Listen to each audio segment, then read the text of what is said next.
the clock on the wall has no connection to reality, so it is 5:06. And this is the May 6th, 2024 meeting of the Redevelopment Commission. Let's go ahead and begin with a roll call. Randy Cassidy, present. John West, present. Sue Scamballeri here. We have obviously a smaller than usual group tonight. Commissioners Meyerson and Hutton cannot be with us this evening. So let's actually move forward then to the reading of the minutes. We have one set of minutes from April 22nd, 2024. Are there any corrections? And if not, is there a motion? Make a motion to approve. Second. It's been moved and seconded. All those in favor indicate by saying aye. Aye. Any opposed? Thank you. Those are approved. That takes us to claims registers. We have two sets to approve this evening, one for April 26th, 2024, the other for May 10th, 2024. Do we need to treat these separately, Larry, or can they be, can one motion cover both? One motion can cover both claims registers if you'd like. Okay, but certainly that's Just up to make it the, clear what you're- yeah, that's up to the preference of this group. Is there a motion or motions regarding the claims registers? Yeah, we can take them both at the same time. We'll be able to ask Okay. questions. Would anyone like to make a motion? So moved. What are you moving? Read them both together. That we approve both claims together. Yeah, I'll second that. Right, so that's your motion for approval. All right, so just to be clear, the motion is for the approval of claims registers for April 26th and May 10th, 2024. Okay, and then we have a second? Second. Great. All those in favor, please indicate by saying aye. Aye. Any opposed? Thank you, that passes. So that takes us to payroll registers for May 3rd, 2024. Are there any questions on this? And if not, is there a motion? Move approval of payroll register for May 3rd. Is there a second? I'll second the payroll registers. I would like to jump back. I thought we were just approving, just reading them together. I did have one quick question on our claims. Okay. Why don't we finish out Yep, payroll finish registers payroll. and then go back to Yep. claims? Did we have a second on Second, payroll yes. registers? All those in favor of their approval, please indicate by saying aye. Aye. Aye. Any opposed? Thank you. Okay, that passes unanimously. You had a question on, Yeah, one quick question in regards to the CBDG on Fund 250 in regards to New Hope Family Shelter. For the social service grant on salaries, is that a grant that we do typically on funding salaries, or is that just? Social service, yeah. Okay. Yeah, it's our social service agency. Grant that provides to that. Okay, that's all. Thank you. great. Thank you. Let's move into reports of officers and committees. Is there a director's report this evening? No report. Happy to answer any questions. Thank you. Anna, is there a legal report? No report. I'm also happy to answer any questions. And treasurer's report? I don't see Jessica. She is not. And she's not up there. Okay. And business development? No report today. Thank you. Okay, thank you. This will be a quick meeting. And do we have an update on Hopewell? Deb? Oh, she went. I'll make my report Oh, short. there she is. Can you hear me okay? Yes, please go ahead. Okay, wonderful. So I'll make mine short. What you see happening at the site right now is construction continues at Phase 1 East as expected. We are expecting that work to be complete later this year. You also may see the restabilization of the grass, sort of the grass growing project by IU Health as part of the post-closing agreement. So again, I think we reported on that last time, but you do see some action out on that. We are working on the re-release of the public offering for blocks 8, 9, and 10. And then I would also say the other sort of big thing that's going on is working through the legal side of the property conveyance agreement and the final development deal for the core building. So we still plan to bring that back to the Redevelopment Commission in the one of your next upcoming meetings, so that we have the opportunity to get scheduled for, they can do their tax credit work and then ultimately look at a closing probably in early July now. So it will come fast. So that is our report, and happy to answer any questions. Thank you. Any questions for Deb? Yeah, Deb, did I hear you just say you're putting the 8, 9, and 10 back out? Yes. Okay, so the considerations that we had from the previous respondents has gone away? And people will have to resubmit? Yeah, maybe Larry may want to answer that specifically, but I think there are opportunities, additional opportunities we want to make sure are afforded to more people. So the opportunity to do that is to put that Republic offering back out. And so those teams do have an opportunity to submit, and they can submit the same or they can submit something different. But Larry, do you want to add anything to that? No, that would be right. That'd be correct. Okay, what kind of timeframes are we looking to get back out and responses? Our goal is to get it out here in May. Okay, and then what kind of timeframe do you project to have responses back by? So I don't think I know the answer to that right off the top of my head. We haven't nailed that down yet. Okay, and the reason I'm asking this question is we look forward to try to create this new community in our town. What we have to do to expedite that to actually get people living there. So with that, and then on Bryn Shore, it's platted, and you expect that we will be conveying property to them sometime in July? And if they give you any go ahead. Yeah. So the secondary plating process is going on right now, and we expect the secondary, if everything goes as planned, the secondary plating process will be done in June, which will allow for that, then it will be platted at that point. And so the final closing then can happen the first part of July. Okay, and then if they give you any indication after that, what time frame they will be looking at to try to get people in and done? Is this to be started this year, or will it be in another year? Here. No, I think they anticipate starting in July. I expect them to mobilize very quickly after that. Okay, and they went through the planning process yet in Bloomington? They have submitted their documentation. It is going through the planning process right now. Okay, so it'll be coming up into the counselor through planning in the next month or so? Yep, it'll go through the standard planning process, yes. Okay, thank you. Thank you. Any other questions, John? Okay, thank you so much, Deb. So, that takes us to new business. First item is discussion of Capital Improvement Board's request to the RDC regarding the new convention center project. Who will be speaking to this? Do you want me to do an intro, Mark? Yeah, sure, that'd be great. Do that. So as you all know, we have restarted and with a new interlocal continued the development of a potentially new convention center.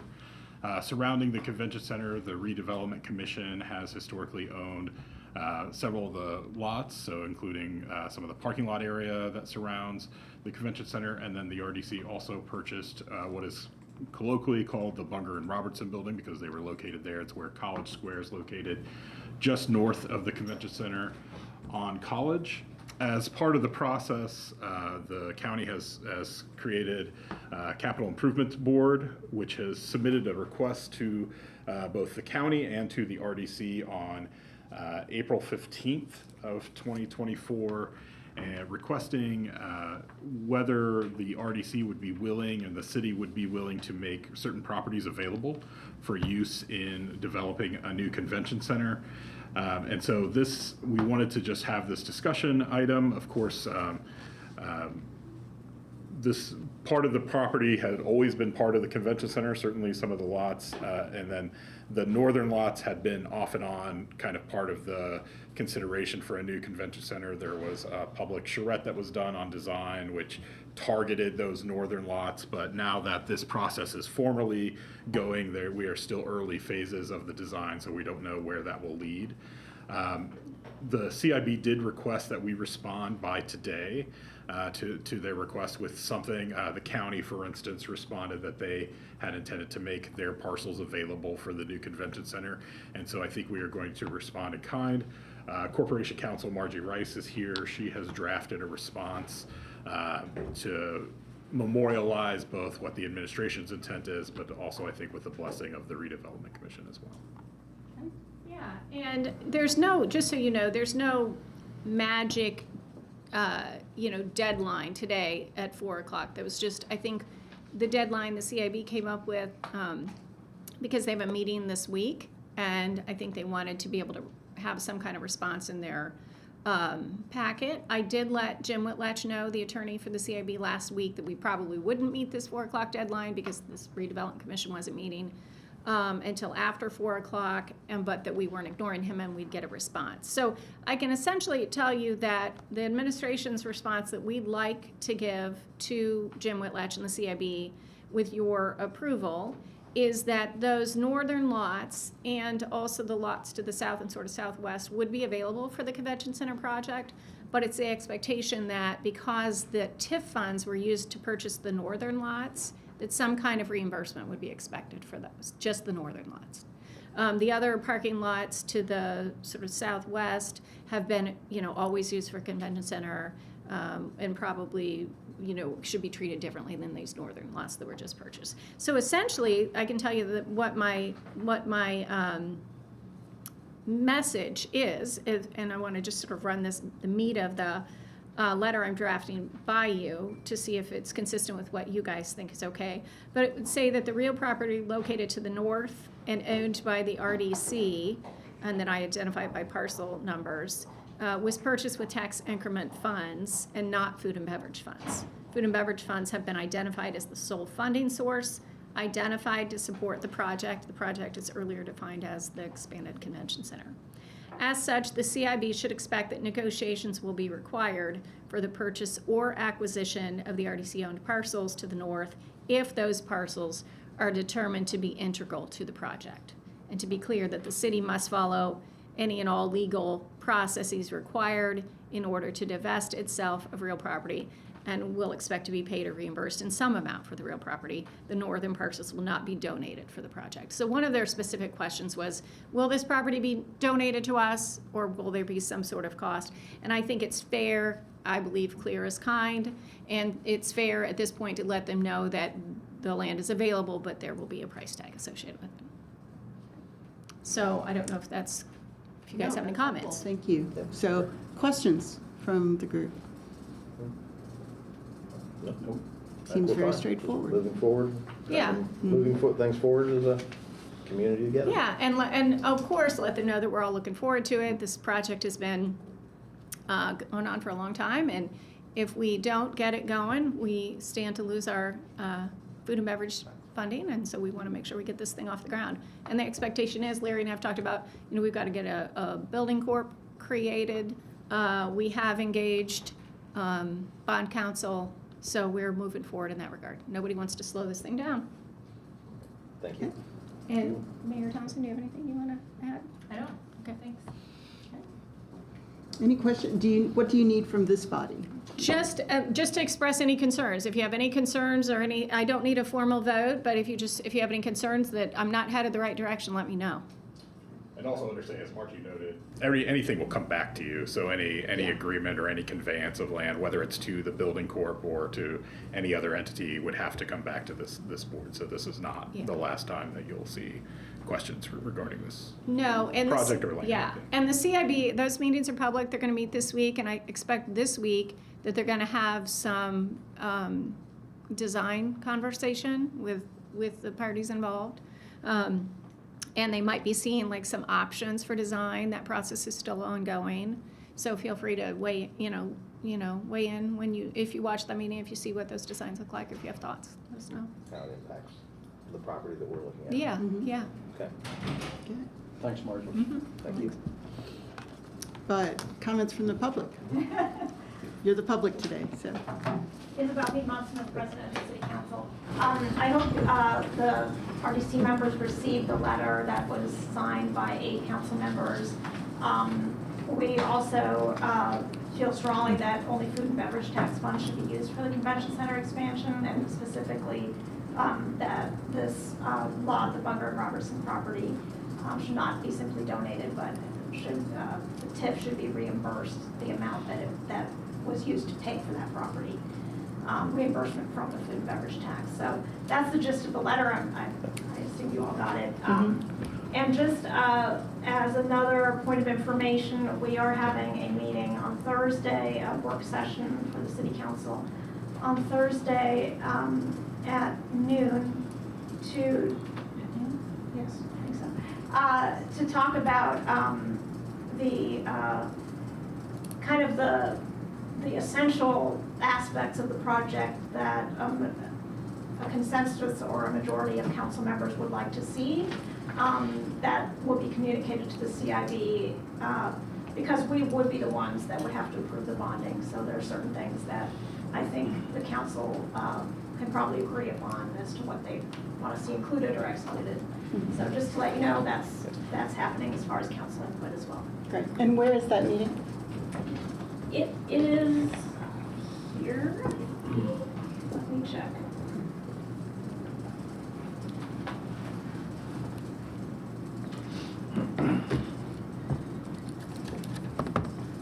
I'm sorry, I don't have the location. I believe it's here though. It'll be on the scroll, it'll Yeah, be, it'll it's be in in City City Hall, Hall, right? yeah. Okay, so it'll be on the scrolling Right. thing in the lobby, so, thank you. Anything else, Councilmember Piedmont Smith, Council President Piedmont Smith? Just to know, it is in the McCluskey room, so. Thank you. Council President Okay. Piedmont Smith's correct, at noon, it's gonna be in the McCluskey room. Noon Thursday. Okay. Or by Zoom, if you go onto the government calendars on the website, you can join by Zoom. Great. Anything else from the redevelopment commissioners No. on this topic? Good to go. Okay, onward. Letter will be sent out today or tomorrow. Yeah, I'm planning on sending it out today. Okay, thank you. Okay, moving on, we'll take up Resolution 2438, approval of amendment of agreement for security patrols at Hopewell Properties. Who do we have speaking to this item? I'm more than happy Please, to Ann. discuss. Do you want to take it? No? Go for it. Okay. So essentially, as of May 1st, our 24-hour security detail did expire. At this time, we are presenting with you to go back to the 12-hour rotation until August 1st. So we need to see what's going on. Most of those buildings are down at this point. We have boarded up the main level of the 714 South Rogers building. And the core will soon be transferred as well. So this is just an amendment to extend that security contract, but also amend it down to the 12 hours from the 24. So, Okay. yeah. Randy, then John. Go ahead, John, after you.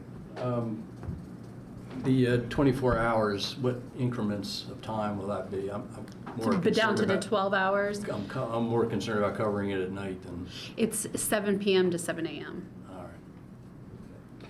Okay, Randy? Okay, start with, are we disconnected from utility water on that building on 714? So we don't have any more potential issues in regards to that. That's gone. We're boarded up. So we shouldn't have any issues. The other properties are down. And as we take over and close on the hospital side, are we going to have enhanced security for the core building?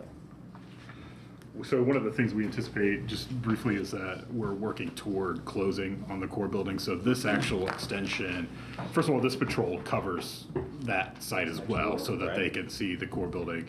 We anticipate being closed on the core building before June or July. Okay. And so through August 1st, this will take us through that time period where we will no longer own the core building. So someone else will have to take over security of that particular building. Okay, so that'll fall under their construction security. So we no longer, now we always have to be concerned about public safety at all times, Yes. irregardless of who responsibility is, because, you know, our police take care of it when it becomes necessary. But I just want to make sure that we're not continuing having to add, again, enhanced security, because at this present moment, we're going to be, what, $269,000? It was $300,000 to tear the building down. Yeah, one of the things I'd point out, so if you'll notice also on the project review form, we have two lines here, so one of them specifically with the Marshall contract and one was called his enhanced security. So this is coming out of that enhanced security as well. We probably will need some ongoing security, just a full disclosure. We have the west, it is covered by a fence, but we do have the parking garage there. We still do have 714. So some amount of patrolling, and that's one of the things that I know Anna has been monitoring very closely too, is how many calls we're getting and what types of calls, where the hot spots kind of are. Right. And then obviously with this, one of the concerns that we had in the winter months is because there's so much more darkness that was outside of that 12-hour window.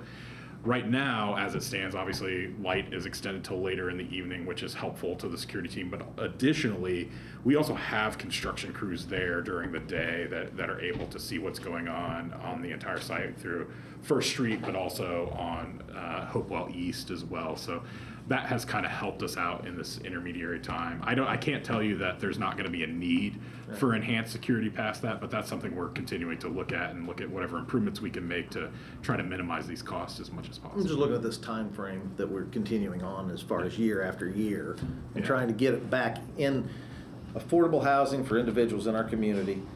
So we have neighborhoods that are watching as opposed to us relying on security watching as we have these people that are uninvited into the properties, which in turn gives us a security risk. It also gives us, liabilities, and so. I would say the significant chunk of our attractive nuisances are now demolished. So, and as we continue to see that move forward, that we won't have as attractive of a nuisance.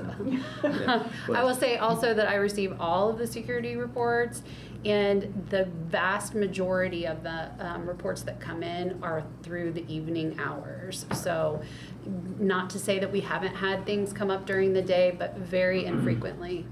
Okay. John? This is a educational question. How does this expense get paid out of the TIF by definition? I'm not sure why it's not like a 444 account charge. Yeah, because this specifically is going for the preservation of an ongoing redevelopment site. Now, if this project were complete, you're correct, that would probably come out of the 444 account. But as this is an ongoing and active redevelopment site that the RDC is preserving, 714 for instance, for potential redevelopment, also the grounds from any kind of loss, that actually counts in section 39 of the redevelopment statute as a acceptable TIF expense. What about if utilities were on and we were actually using it, would that be a TIF expense It too? could be, yes. Okay. All right, I just couldn't remember. Thank you. Additional questions? Okay, seeing none, is there any public comment on Resolution 2438? Seeing none, is there a motion? Want me to go or do you want to? No, go ahead. We have I'll, a finite number of options. Yeah, fine, I know. I'll move approval of Resolution 24-38. Thank you. I will second that. We have The only comment, I have one last comment, and I really want to try to get away from security as soon as possible by getting people in the neighborhood. Sorry. So. Okay, we have a motion and a second. All those in favor indicate by saying aye. Aye. Any opposed? Great, thank you. If I could circle back on Hopewell, since we're there one last time, where are we at on the, where I can wait, either way, where are we on the parking garage? It's a good question. So the last I knew, and maybe Deb, if Deb wants to chime in, she's still on the call, she can weigh in. So we had received a report about some of the maintenance that would need to be done. I think that's still in the process of being evaluated and analyzed about kind of where the critical items for the parking garage are, and in terms of just what's the timeline, the proper timeline to start instituting some of those critical things to maintain the proper parking garage. We're also looking at avenues of not just use, practical use, because obviously a lot of that's going to have to do with the infrastructure that we have. You all just saw recently with Hopewell West Plat that came through and developing that infrastructure, but also beautification for the neighborhoods and kind of integrating what we can do with that garage kind of creatively to make it a more attractive part of an ongoing neighborhood. So those are kind of the process of, we're just kind of looking at those things. That's the last update I knew. If anybody else, I don't know, Jane, if you have other updates that are more recent than that, or Deb does. Yeah, sorry. Yeah. Go ahead, Jane. I don't know, very preliminary, but we're looking at kind of an integrated proposal for the Ready program that would support the use of the garage, which we think is a really important asset because it will be located along the not yet finalized, but east-west bus rapid transit line that has loading and unloading. So we just think like Hopewell Commons, garage, beautification art, and the proximity to trades really just will lift up this corridor and make it really attractive. So not finalized yet, but planning to submit that.